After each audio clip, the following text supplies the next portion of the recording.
Recently, I began to think about what is beautiful, what is attractive, what is sexy. And I think over the years, my ideas on those subjects have really widened. Some might say that I've lowered my expectations because of my age, maybe. But I don't think that's the case. I think when you get a certain age, you begin to really know what you want and what you find attractive in someone. I think what really brought this up was something that I saw online.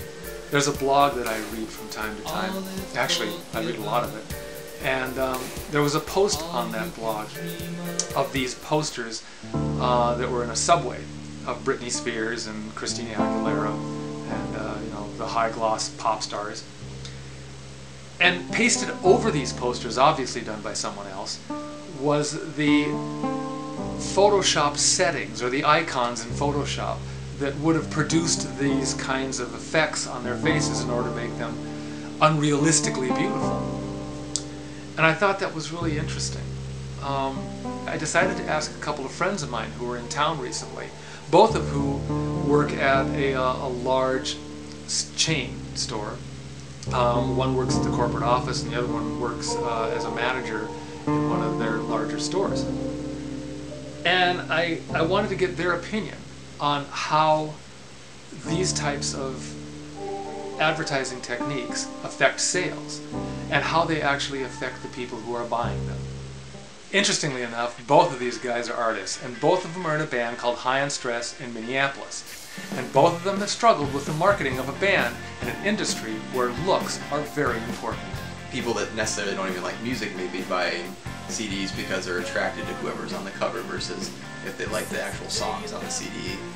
So that's why I think that, like, strong believer in like a lot of the really good music out there is some of the stuff on some of the small record labels, because you know they're not the people that are really able to be strongly marketed, because the people that really enjoy the music part of it, I don't think care about that type of thing with the way that people look. So I really think it's more focused on, you know, the beauty and, you know, of people, which is, you know, very unrealistic. But I don't think most people realize that. If you go to like a magazine stand at the store, you're flooded by all of these pictures, and it's just kind of white noise. A lot of people close themselves off because it's easier.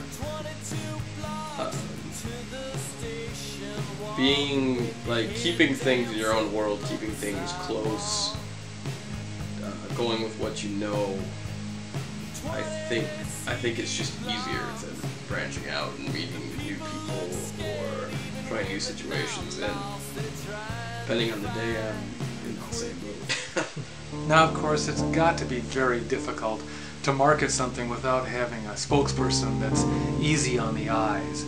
But I think it's also important to get the word out there that the glossed over, perfect person is just not real.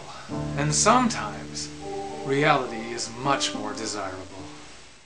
Oh, before I go, I want to tell you that I am tagging on a video I did last week on the show that's upcoming at the 62 Doors Gallery in downtown Minot.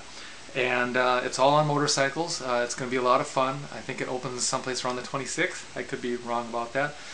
Any rate, here's a video I did for it, and so go ahead and watch it. And until next week, see you later.